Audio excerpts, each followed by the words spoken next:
Hello, everybody, and welcome to the Red Bra Project. We are so excited to be here with you today. We have such a treat of a guest for you. We're here with episode number 80 with the incredible world-class marketer, storyteller. She's here to share a little bit about her company, The Hollywood Approach, and her newly released book that is all about the power of storytelling and what it can do for yourself personally, but also in business. So welcome, Kristina Paider, to the Red Bra Project. KB, it's so awesome to have you. Welcome. Thanks so much. It's exciting to be here. Yes, we are so excited to kind of dive into. I feel like we have a lot to talk about from your own personal journey and kind of. I know that you shared a little bit about kind of going through your personal journey about panic attacks and the difference between panic attacks and anxiety and exposure therapy, but you are an incredible writer and a copywriter and editor. So tell us a little bit about where you're coming from today and a little bit about your background. Sure. So I am based on the North Coast Dominican Republic, and I came here 8 years ago from Los Angeles, where I was a story analyst and screenwriter in Hollywood. I came here originally to jump into 27 Waterfalls. So I was supposed to be here for 1 week, and that week turned into 10, and that 10 weeks later turned into 8 years. So spoiler alert, that's where that's how the story ends, or the story continues, depending on how you want to look at it. Chasing waterfalls. I mean, that just sounds absolutely amazing and breathtaking. Somebody hears about waterfalls, it's kind of romantical. You want to go and do that, but you were actually going to the waterfall for a different reason, right? I had developed increasingly debilitating panic attacks over a 10-year period. And it culminated in 2013 with, they were just getting increasingly worse. Like, I was doing less and getting more intense panic attacks. So I had this incident in 2013 where I just put one foot in my swimming pool in Brentwood, down the street from Bradley Cooper's house, as I like to say. Um, Hey. and I had this crazy intense panic attack, full blown, like just out of the, say out of the water, literally. And I started thinking, if I don't really buckle down, because I've been, maybe I'll do this, maybe I'll try to do this, maybe it's just something, it came on so suddenly and randomly that I just kept thinking, well, it's got to go away, because I've been a swimmer and a water enthusiast my whole life. So, but after that incident, I was like, I better do something a lot more serious, or I'm not going to be able to shower. Like, because really that's what felt like was coming next in this progression. That is crazy. And I mean, to be kind of hit in the face with that, literally out of nowhere, and to try and figure it out. And then you knew you had to do something because you felt how heavy it was, I'm assuming. Yeah, yeah, absolutely. And I think maybe I have a slightly unique perspective on it, because I was not having any kind of emotional um, or intellectual response with my experience. So meaning, like, I wasn't there, it wasn't tied to fear, it wasn't tied to anxiety. It was just like a punch in the face out of left field every time, except it was more like cardiac arrest, and a feeling of like having your air cut off. So it was a little more extreme than that, and it kept getting more and more extreme. So yeah, so it was just like, okay, well, I've not known what to do for 10 years, but it feels like it's getting more intense, and I better figure it out before, like, I can't bathe. I mean, literally. Yeah, that is incredible. So what made you think about waterfalls, or was that a suggestion to you, or how did you kind of come to that answer? So there were no answers of any kind whatsoever. And of course, it's 8 years ago now, 2013. I'm Googling it. Panic attacks in the water, just panic attacks. And people talk about exposure therapy, or they talk about therapy. And I didn't believe at the time that therapy would work, because like I said, I wasn't, there was nothing for me to talk about. I'm like, there's nothing I can tell you. They just keep coming out, they just keep dropping out of the sky. But when I try to go in a swimming pool, so that's all I could say. So I just really didn't believe that therapy would help. And when I had this fateful one foot in the pool incident, it was a moment where, I think a lot of us can relate to, where I just literally started asking all gods from all religions. I'm like, okay, anybody listening, any entities, any beings, like, I am open, I'm open for guidance, like, bring on ideas, signs, loud signs, intuition. I don't care how it comes, please make it obvious. I'm ready to go, right? And so it's interesting because around the same time, my cousin was getting married in the Dominican Republic, and my mom had been calling and saying, oh, let's, we should all go and, let's do the thing. And I'm not really a big fan of all-inclusives, as much as I love my cousin dearly. And I had a lot of other commotion going on at the time in my life and in my career, so I'm like, I'm not really sure. And then I think literally within 24 hours of the panic attack, what happened was my mother called me and she's like, are you still thinking, will you please think about the trip and whatever? And so I started researching. I'm like, okay, well, if I go there, I don't want to just go for 5 days. So what else is there to do? And that's when I came across this place called 27 Waterfalls. And the instant I saw it and I read about it, you hike up for 2 hours, and the only way back down is to jump in all the falls. And so all these years, I kept thinking, there's some like miswiring in my brain. There's some neural pathway that, I don't know, got blocked or something. And so all this time I kept thinking, well, okay, if I just do this stunt, if I just cliff dive off of this big thing, if I just surf in Australia, if I make this big jump in Belize, if I did some really bad, really crazy, regrettable things to try to sort of, to try to sort of scare it out of me, or to try to break up the wiring or whatever. But I read about this and I'm like, you know what? All these things I was doing one time.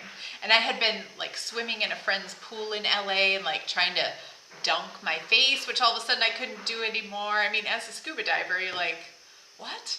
And so I thought, yeah, no, this is the thing. I'm like over and over and over and over again. Because again, I wasn't feeling fear. I wasn't feeling anxiety. So I'm like, I'll go do it. I'm like, I might feel like I'm having a heart attack a few times, but either I'm really going to have a heart attack, it's really going to induce cardiac arrest, or it's got to reset the motherboard upstairs. So instantly when I saw it, I booked my ticket within a couple of hours, and then I was off. I sold everything I owned in LA because I thought, yeah, I'll take a week, but in case it takes more than that, I just don't want any pressure. I don't want a deadline. So I'm going to sell all my stuff and just kind of see what happens. That was the plan. That is amazing. And I say plan with yeah, the finger right. quotes. Very good. Oh my goodness. What a beautiful, I mean, I know it was, I'm sure just a very all-encompassing journey, and just the way it felt, and to have that extreme feelings and dealing with it. But this is where you ended, and to be able to tell that story looking back and just how you knew is just remarkable. So sometimes you just know when you know. Yeah, you do. And I think sometimes it's about the questions that are guiding you. So at the time, as a story analyst, my job was literally to be reading movie scripts and saying, does this scene move this character toward their goal or not? Yes or no, yes or no, yes or no, yes or no.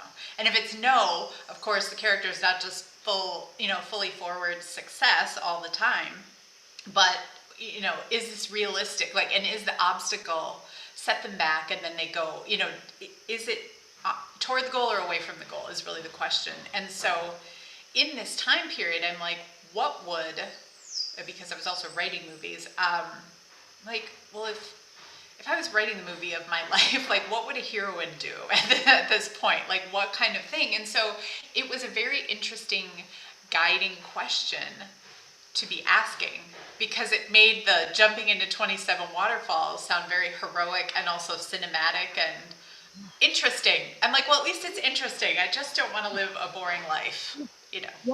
Oh my gosh, you're so right. It's like a movie in itself. I mean, who wouldn't want to see that, jumping into 27 waterfalls? And the storyline behind it, which is actually a perfect segue into I mean, there's so many questions I have about your business to Hollywood approach, and then we're going to talk about your book too. But the way that you just explained that, when you put it in your own life and it came down to a question, does this move the character forward? And does it stay with the storyline? And you talk about how you can apply that, not in the movies, but in everyday real life. So talk to us more about that and kind of how you ended up at launching your business, the Hollywood approach, and kind of your background with that. Yeah, sure. So, yeah, a lot of times we think, are we inspired by movies or do movies inspire us? Um, or are our lives inspiring movies? Or are movies inspiring our lives? And I always talk about it really goes both ways. And of course, if we look at the feature films out there about real life characters, we can see both real life and fictionalized characters inspiring us or having like a model of something. But really, a screenplay is a 2-hour workshop about actions and decisions, if we look at it that way. Because in Hollywood, a script has an average production value of like $500,000, $500,000 per page for a $69 million action movie. And so somebody could say like, oh, that's cheap for an action movie, or it's expensive for another kind of movie. But if we just take that as an example, it's about $500,000 of production value per page.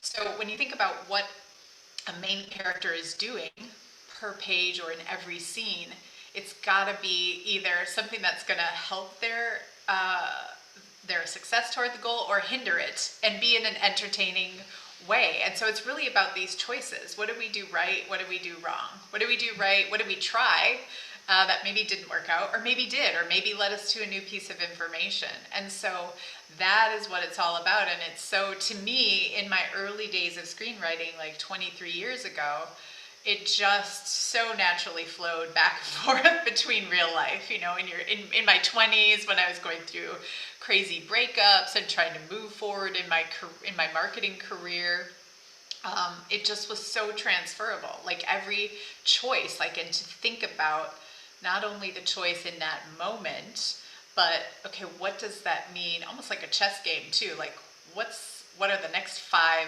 choices that can lead me to, or what doors does that choice open, or what doors does that choice close off potentially?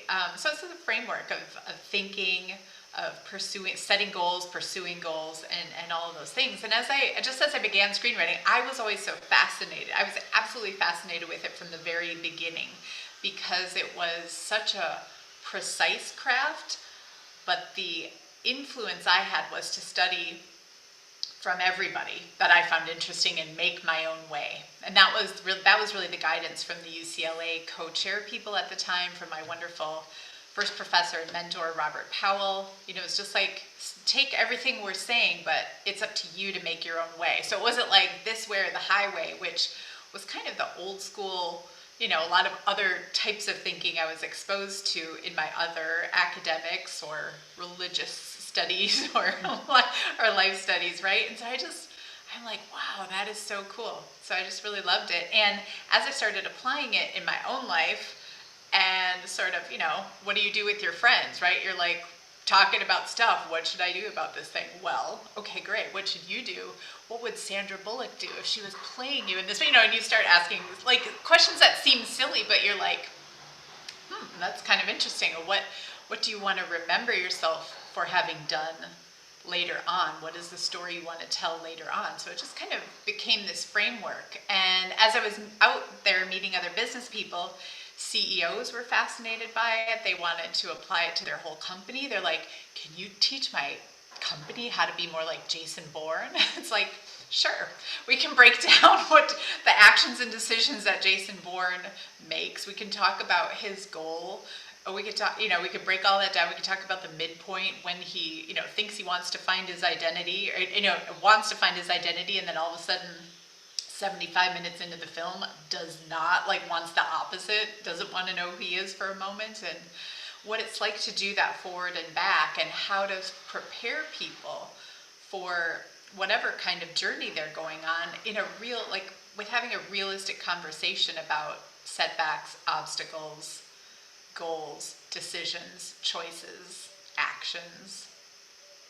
I love it. And it's kind of fun to think of your life in in a Hollywood movie and knowing that whatever you're going through, whatever your next choice is, maybe that could take a little pressure off of it. Well, I need to make the decision to move myself forward, but knowing that I may probably have four other doors of opportunity that are going to open up based on this decision. So it's kind of like a choose your own adventure book or movie, for lack of a better description. But when you do think of yourself as a character, it becomes, I think there's a fun element that comes into play. Definitely, and that's the point. And so one of the, I have a lot of research in the book. A lot of it's neuroscience, some of it's from Olympic centers and Olympic athletes about what it means to visualize your success and those kind of things. But there's also a great piece of research in there too about play and the importance of play and having fun when we're doing anything. We all know it's like none of this stuff is rocket science, but it's like a new recipe for putting it all together because you put it together with the rigor of goal setting and action planning and thinking through these things. But then you marry it with the neuroscience and by the way, if you're having fun with it, maybe put on a good soundtrack you like while you're eating your spinach or whatever, whatever the thing is, while you're eating your Brussels sprouts. And maybe, maybe broil those Brussels sprouts and get them crispy on the outside with some truffle salt and they don't have to be like, whatever we remember from our fourth grade lunchroom or whatever the thing is, right? It's a little bit of a new twist and makes things a little more fun, a little more doable. Yeah, for sure. And I love how, for our listeners and our viewers, you can head to Kristina's website, but she has two videos on there. And you talk about taking the complexity out of the whole idea of storytelling and how we as humans have a natural tendency to make things really complicated. That's our natural MO for most of us.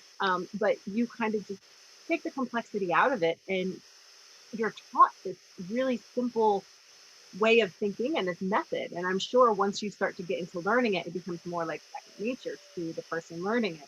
I mean, some people are born naturally great storytellers, and others, can keep talking in a circle until you finally get to the point. So,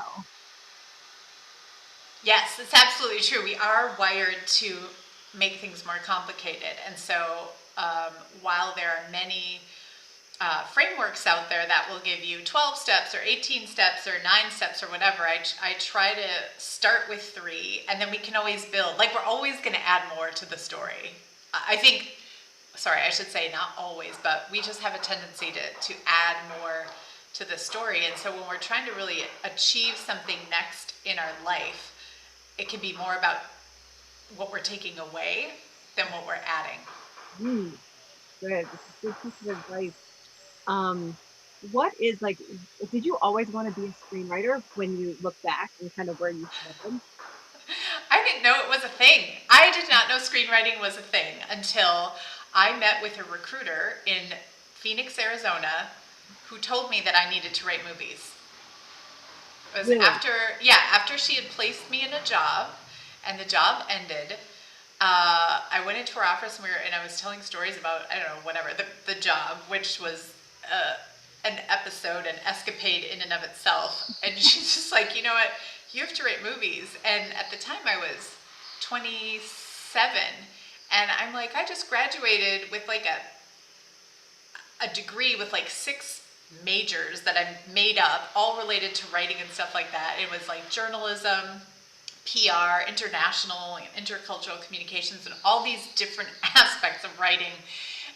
And then she's like, you need to write movies. And I'm like, can I just get a job doing that? Because that sounds great. And of course, it's all spec work. So I'm like, yeah, I don't think so. Like, here I was on this track as I had been a director of advertising at that point, and she stalked me. So that's how I found out it was a thing at all. And then she began stalking me, and she was calling me every week for 3 months until I went into my first class at 27.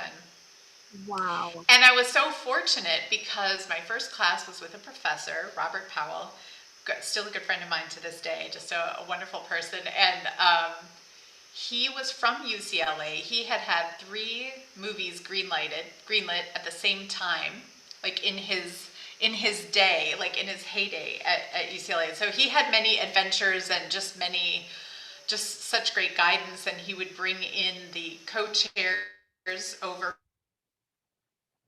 from LA because it was like an hour flight and stuff. So it was just, I mean, I just had such a charmed, like, I loved it experience, and his background is in military and stuff like that. And so it was not, it was just, it was cool. It was just so cool. And I just wish that for everybody, that they find the thing that they love. So that's, but yes, to answer your question, then looking back, I did remember, because people have asked me that over time, I do remember in fifth grade, we were given an assignment, one of those assignments where if you write 5 pages, you get an A, 4 pages, you get a B, and it could be like a play or a something or whatever else. And I was really into Saturday Night Live, and so I did a satire of my fifth grade teacher. Yeah. And it was 22 pages. Wow. So he had little choice but to give me an A++. But I'm not sure that the satire of him was necessarily appreciated. Oh my goodness. That is a great story. Talking about stories, and 27 years old, and you are kind of walking into the Hollywood, you know, learning about movies and screenwriting and using your imagination and your creativity, and your world must have just felt like it expanded or exploded both at the same time. So much. Yeah, so much, because I was so into it. Yeah, and then like another huge expansion now that there's all the research happening on the impact of story on the brain. So, in the 70s and around that time, we had all this research on what reading does to the brain and what writing does to the brain. But now we know the amazing impact that story has on the brain, and how, so Netflix and binge totally makes sense when we know that story, when told in a certain way, lights up all 7 areas of the brain, and makes your body produce oxytocin and dopamine, and helps your memory. I mean, so the binge stuff is legit.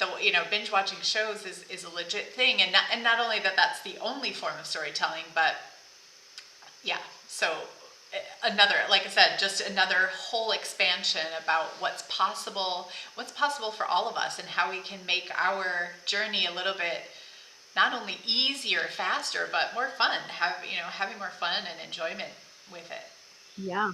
And I think that's a great point. Like, when you kind of started going down your career path and things, there wasn't as much outwardly sharing about the importance of storytelling and how that's important, not just in your career, but your life. And that's a part of who you are. And, you know, as humans, we tend to remember a great story anytime over, boring reading, just reading a, 20-page chapter or something.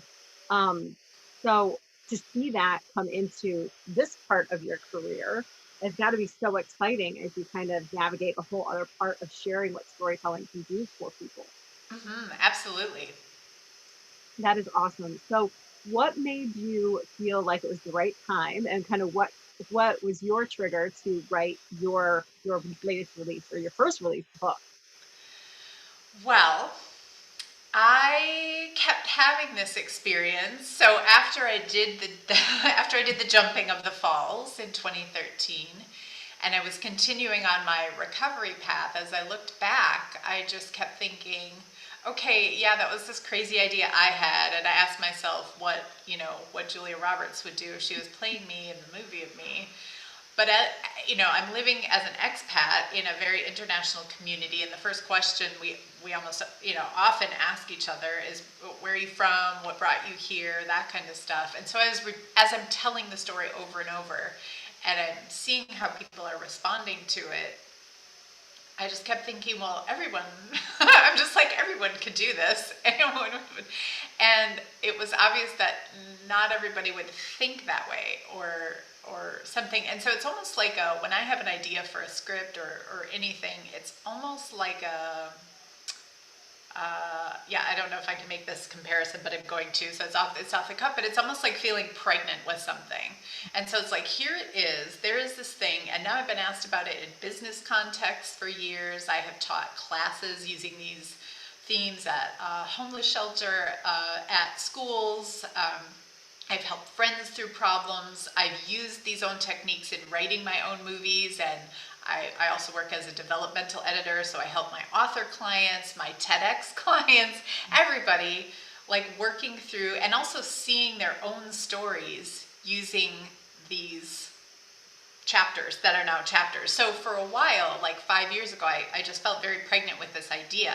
And I reached out to a good friend of mine and I'm like, can you just help me? Can I just tell you what this is? And can you just help me? Like, is this a blog? Is it like a blog? Is it what? Like, what is it? And he's like, I think it's a class.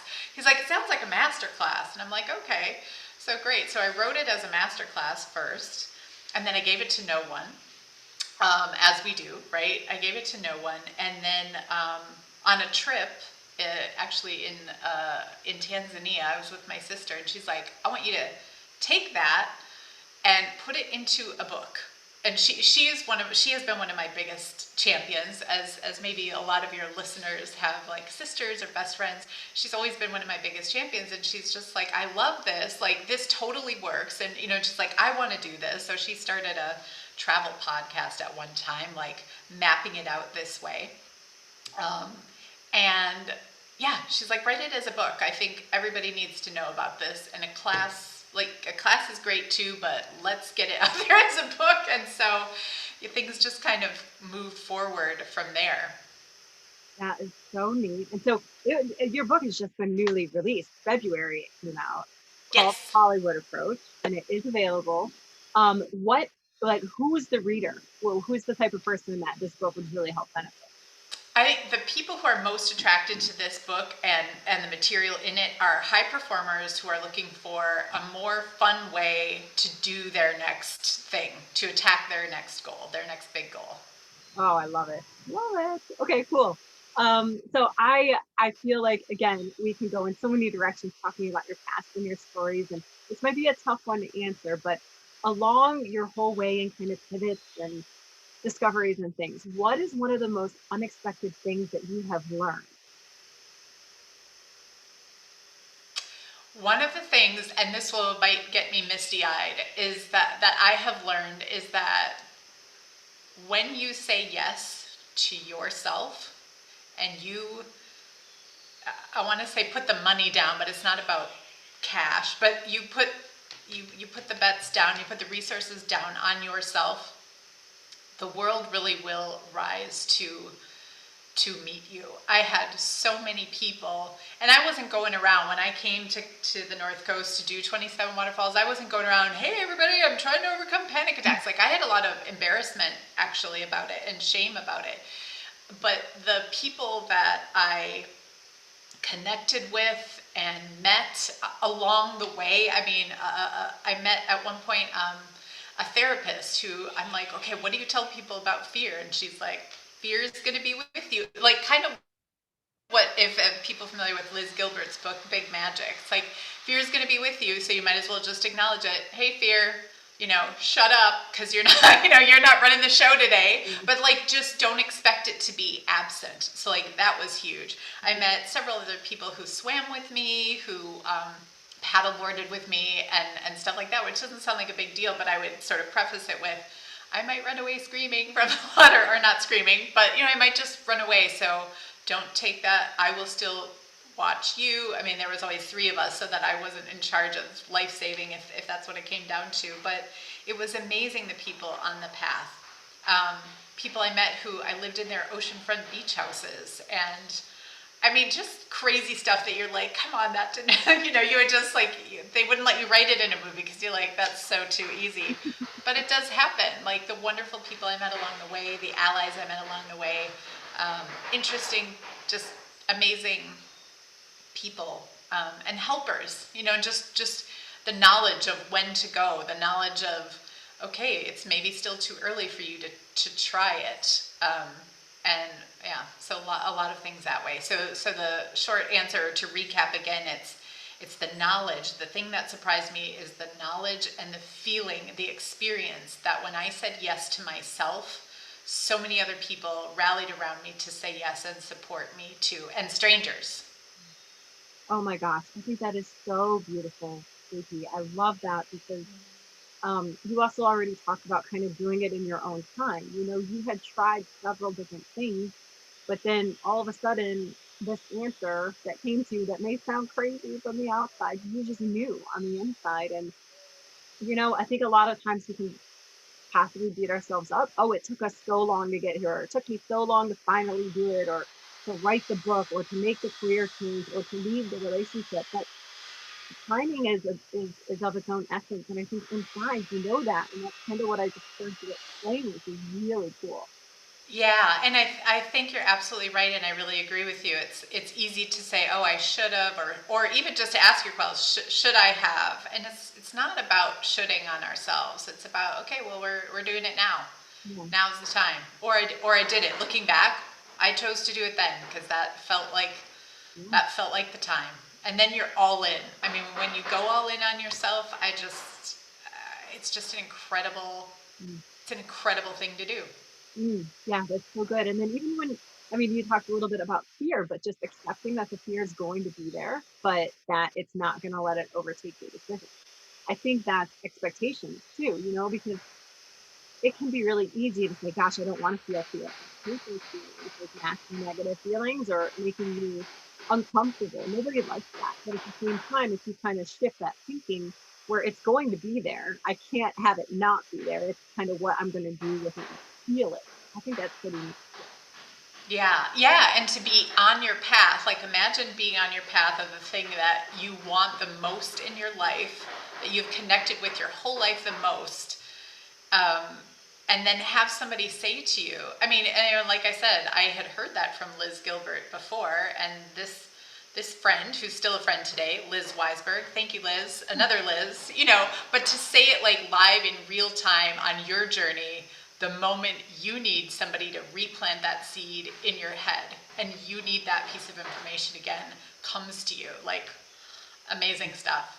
That is so cool. And we'll talk about the Red Bra Project, and it's about sharing stories. And just like what you said, like a story may not resonate with you right now, or a piece of advice or somebody's personal journey, but a year or two, maybe 3 months down the road, you're like, wow, I really understand that. And that has a lot of meaning for me now. Whereas then it was completely unrelatable. You could appreciate it, but it didn't mean as much. And so that's why, you know, stories of all different sizes and shapes and forms hold so much power, and they can impact us at so many different times of our lives, which I know you totally get. That's why we were so excited to welcome you as a guest and talk about the power of stories. So, what do you think? Just kind of, if you had to give a storytelling 101, what are some your top favorite things to share with somebody when they're thinking about telling a story?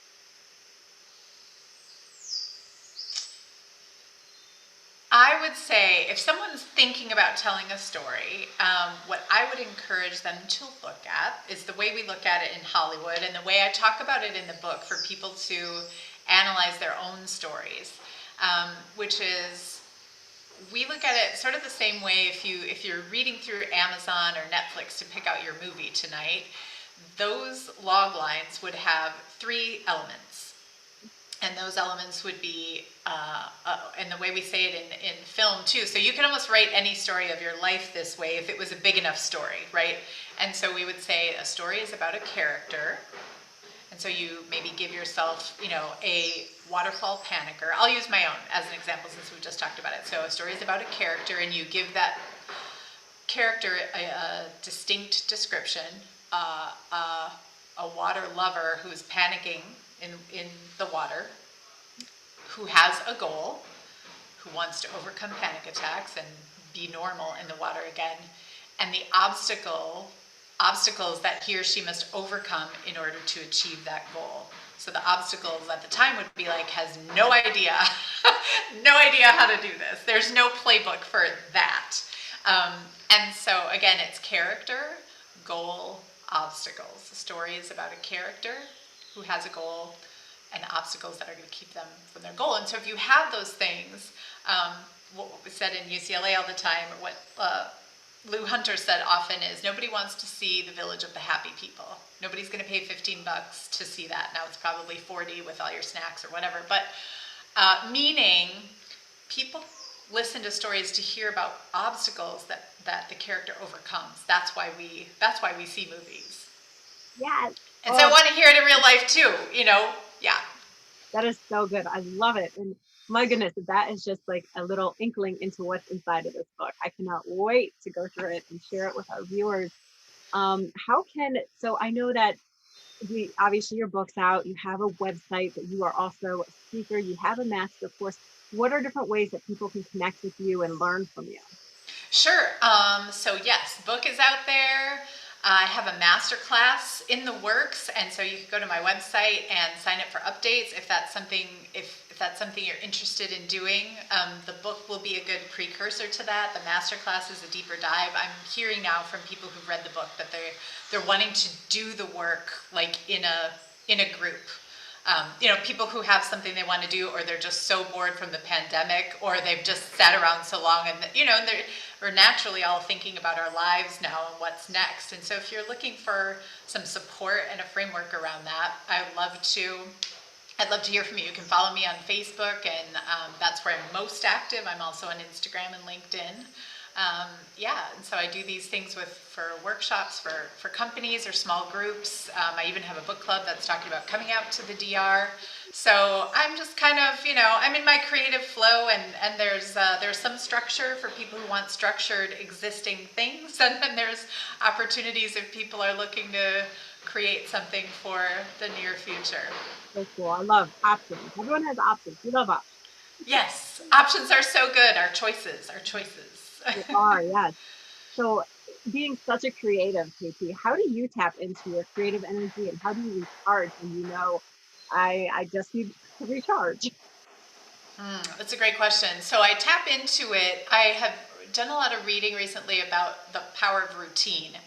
And so there's something that happens both with our creative mind and also with our physiology when we have a specific routine. And I found both in writing movies and this book in the last year, now that I'm coaching writers too, it's so important. So what I do is my routine includes exercise. Like if I'm really getting creative and I need to get the creative mojo on, and I'm editing a project or something, or I'm whatever I'm doing, it's about exercise. So I get like half hour of walk with a good soundtrack. It has to be soundtrack. It's not, unfortunately, for me, it's not podcast in the morning when I'm getting the mojo going. Podcasts are a different time. So walk with music. Usually green tea. I have a specific, and there are studies that show if you have the exact same routine with the exact same food, some of it's really too regimented for some people, but mine is Mighty Leaf green tropical tea. They're not a sponsor yet, maybe, Noted. but they could be. Um, and so it's walking, green tea, a good breakfast, eating healthy, not drinking. I use the Pomodoro method, and I map out, like I have a specific route, like a specific process for producing work, which involves outlining and so forth, so that when I sit down, I can get a lot done in 40 or 45 minutes a day. And that just seems to, both like on days where I don't feel like it, the physiological things I'm doing, by the time I sit in the chair, it's just like it's coming. It's like turning on a switch. It's really like turning on a switch the more I do it. So there's also like the shower in there, the dressing and what I'm wearing. It's not like sloppy sweats, or it's not like crawling out of bed and just, which there's nothing wrong with that. But if I'm like doing my A game, it's a very specific thing. And then, yeah, thanks. Yeah. And I hear that when I assign that, again, finger quotes, when I suggest that to clients and they start doing it, they're very surprised. So I also cut out sugar and carbs. Otherwise, I'll just snack. Otherwise, my whole day is about snacks if I don't do it right. And so people are surprised, like when they put all these little things. So it's not just like one big thing. It's not just like, oh, I have a fancy office or a fancy chair or the right pen or an expensive whatever. It's about a lot, it's about probably 22 incremental small things that I put together in a recipe, and one leads to the other, and it's just kind of like, it's the jam. Yeah, it puts you in your flow and it just works. And it's what you can lean on, especially on those days when you don't feel like getting out of bed per se and being creative. Yeah, it's kind of like putting it a little bit on autopilot. And then to answer the second part of your question, there are some days or, sometimes where, I'm hit like everyone else by bad news happening or whatever the thing is, something that, where I just not feeling it. So it depends how severe it is. So I'll usually try to get into my routine, I'll usually deploy the routine. And if it's just not happening, I will try to take a step back and think about, what do I really need to recharge? Do I need rest? Do I need a movie day with popcorns and M&Ms and way too much butter? Yeah. Do I need nature? Time in nature is a big one. So those are kind of my three go-tos. Nature usually ends up having the best results. But sometimes if I'm not into it, then I don't even, it's too much to go find a hike or walk on the beach. So sometimes it might be a movie first, then it might be rest, then it might be like, okay, let's get out for a beach walk or something Mm, like that. I love it. I love it. And speaking about nature, your background is gorgeous back there. Thank you so much. Yes. Who is a woman in your life who has been an incredible cheerleader, supporter, somebody who you look back on and you want to hug them for all of their standing by your side? Who would that be for you? There are so many. There are so many, and I try to be really conscious about all of the people along the way and keep them in mind and in my thoughts and all of that stuff. But for me, really, my biggest cheerleaders are my grandmother, who, by the way, her thing was she always said, "Wear red, it perks you up." Like if we were gonna put her quote on the wall, that would be it. Wear red, it Oh, perks you up. So I thought of her today, actually, with you and with my red top. Um, yeah, she was always cheerleading along the way, always seeing what was right, always saying a kind word. mm, And she was a baller. She was like super hilarious.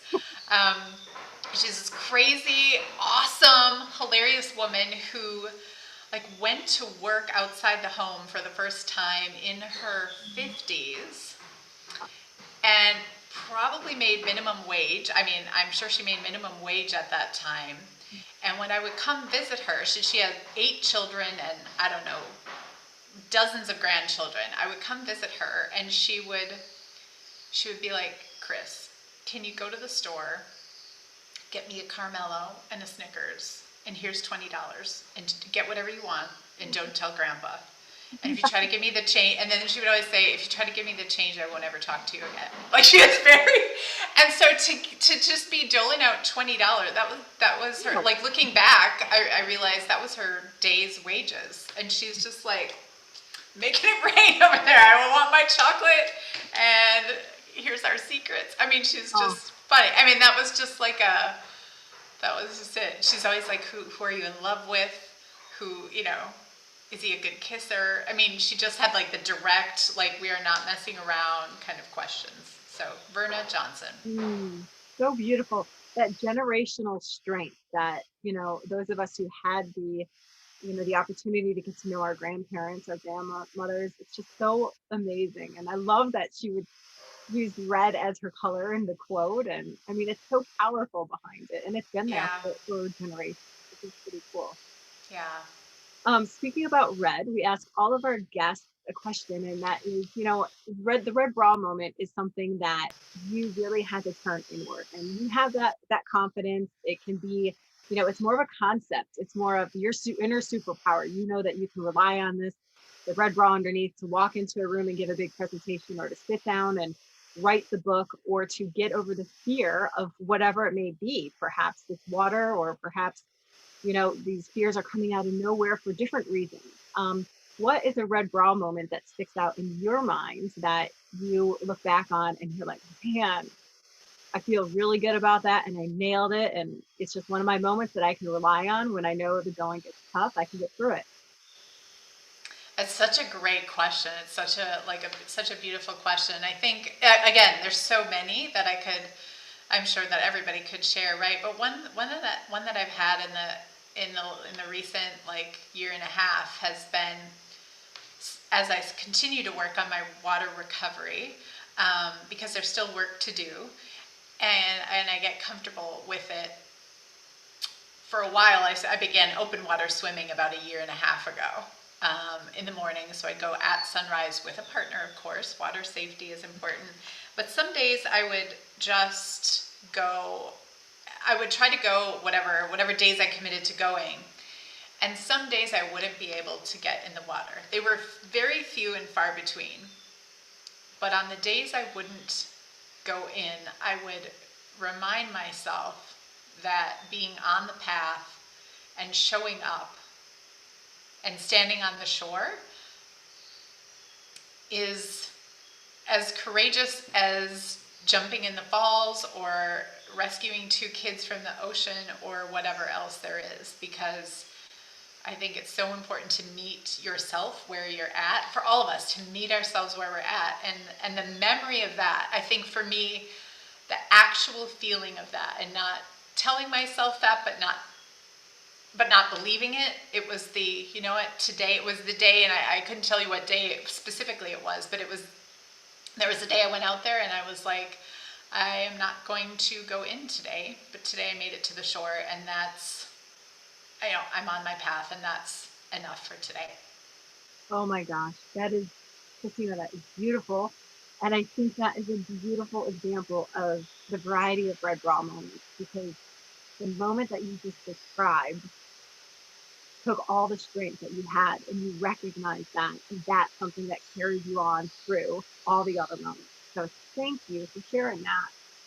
Such a pleasure. I hope everybody listening remind yourself of that moment for me, because there are so many where getting to the shore wouldn't mean squat to me. But when we realize that being on the path and doing your best counts.